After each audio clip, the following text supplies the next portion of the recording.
spin bikes will typically last the longest, but if you're not a professional spin school, an instructor, or a gym, you'll likely be okay with something that's considered slightly less than a professional model. So you needn't invest a great deal of money. What you need to be sure of is the following. First, Flywheel. If you looked into indoor cycling bikes, you've likely seen the varying flywheel sizes. Some wheels are heavy and upwards of 40 pounds. Other flywheels are much lighter, maxing out at around 8 pounds.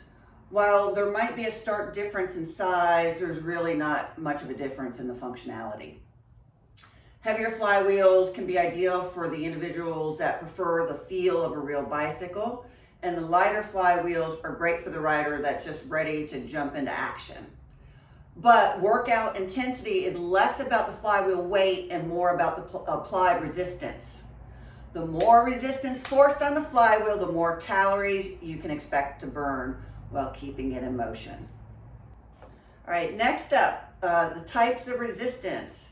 So not all resistance is the same. You'll find bikes with contact resistance, such as the felt and the leather brake pads, and then there's the magnetic resistance.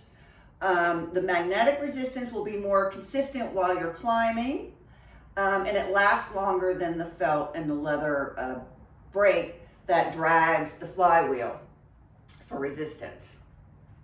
However, if you're using it only a few times a week, the felt or leather should last you quite a while.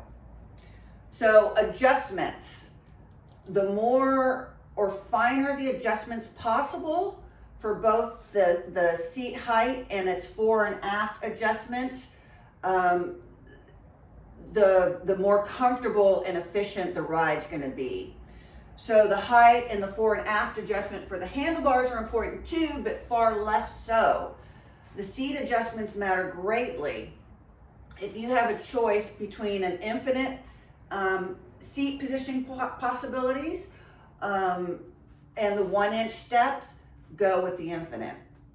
Your optimum position is likely to be in between those 1-inch click stops. All right, so the seat. There is no such thing as a perfectly comfortable or couch-like bicycle seat. You can add a saddle gel cover at first until you develop the technique and tone. This will get better. When you develop more strength and technique, you won't be sitting into the saddle, but more like grazing it, and the problem goes away. So another thing to look for are pedals. So the pedals that come with most spin bikes are the cage pedals. And if that's the case, I highly recommend buying the SPD pedals. Real cycling shoes with SPD cleats are a must if you decide to do this consistently. Removing the pedals requires some tools, but it's a detail worth looking into. Okay, brands. So web and television advertisements are costly, so if you see those on TV, those are rarely the best spin bikes or a good value.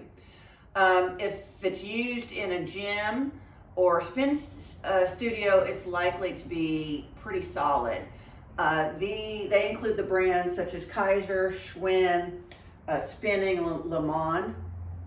And with the number of gyms filing for bankruptcy nowadays, you might be able to find a good deal on one.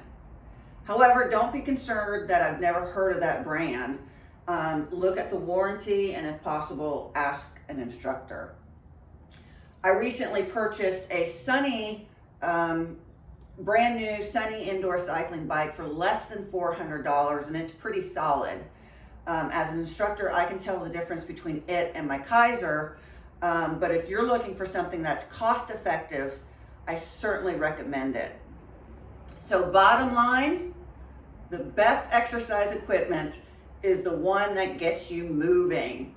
So find a bike that fits your budget and your home gym space. All right, I hope that helps. Let me know if you have any questions in the comments and I'll get back to you as soon as I can. All right, thank you. Bye.